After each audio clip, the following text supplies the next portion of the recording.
Hi technicians, it's Jen from Draftline, and today we're going to do a quick tutorial on what we call the trips page. So when you log into your app for the first time or the first time in a day, all of your accounts should roll out before you like this, from first to last. You want to make sure as you work through the process that we get these in good order in the way that they can most efficiently be run, especially if we're going to have vacations and things like that.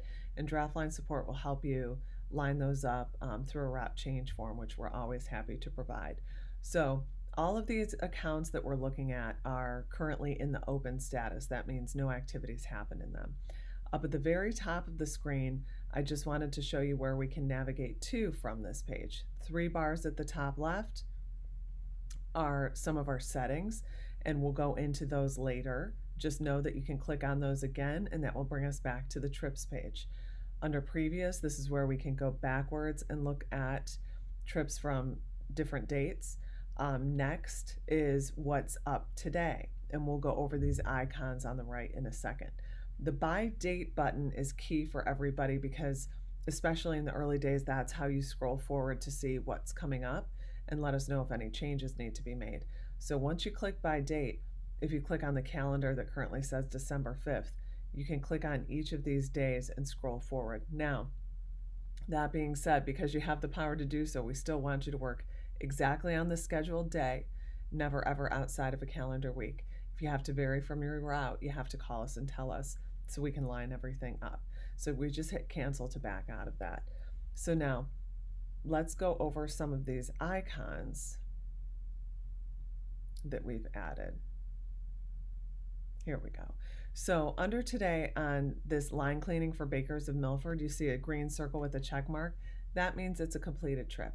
Under that, this line cleaning here, it's a black circle with 3 dots. That means it's no work performed, where you've shown up to do your job, but for whatever reason you got turned away. We can always override that status and go back in and check out again.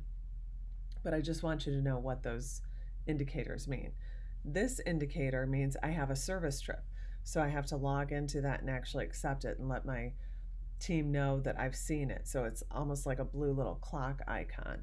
And once you go into that, you'll see this RSVP notification you can accept at the bottom left. And that will just become a part of your route. And once that's accepted, the clock will disappear. Luma on Park, you see this light blue icon with the arrow.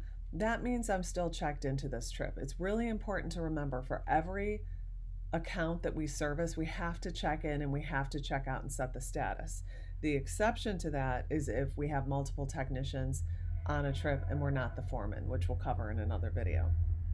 Under that, again, at Luma on Park, we have a no work performed.